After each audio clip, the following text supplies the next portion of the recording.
Barka da zuwa tashar komai da ruwanka, tashar da zaka iya samun duk abin da kake nema. Ku danna alamar subscribe domin samun sababbin bidiyon mu idan mun ɗora. Abin da mutane ba su sani ba game da wannan babbar jaruma wato Amal Umar. Amal Umar tana ɗaya daga cikin matasan jarumai mata masu tasowa a masana'antar Kannywood, wayanda kuma ba taɓa jin an ce ga wani abu sun yi na tir ko Allah wade ba, sai dai kullum a ce tauraruwar ta ƙara haskawa take kamar wasu jarumai wayanda suke tsararta. To ko me yasa ita jaruma Amal Umar ta samu wannan fifici ko kuma nasara? Ba wani abu bane ya kawo hakan, illa ita jaruma Amal Umar da kuke gani ba irin matan da suka gudu daga gaban iyayensa suka shiga harkar fim bane. Ita ta yi sha'awa ne da kanta kuma ta sanar da mahaifanta, domin ana cewa ko an tabbatar mahaifinta shi ya kawo ta sana'ar fim, kuma bisa duk ka'idar da aka yarda a shiga wasan Hausa, Amal Umar ta cika ta.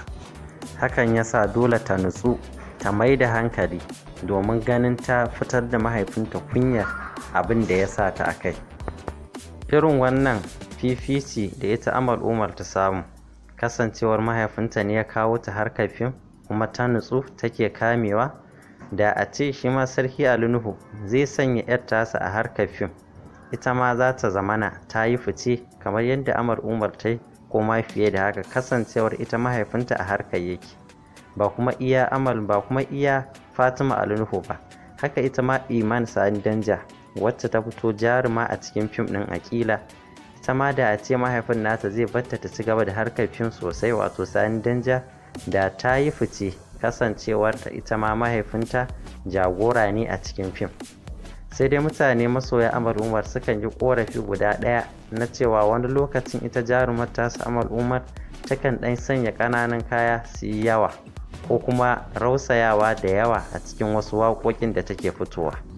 To gaskiya kusan da haka ya kamata ita kuma Amal Umar ta ji korafin da masoyanta suka yi ta gyara, domin sun kawo misali da cewa akwai jaruma Aisha Tsamiya ta fita fice a cikin harkar fim, amma ba a same ta da tana yin wannan shiga da bata dace ba ko wani abu game da haka. Amma dai a nan gata ita ma ta yi irin shigar da masoyanta suke so suka ta yi. Ku yi subscribing din channel ɗinmu sannan ku danna ƙararrawar sanarwa domin samun sababbin shirye-shiryenmu idan mun ɗora. Ku kasance tare da mu a komai.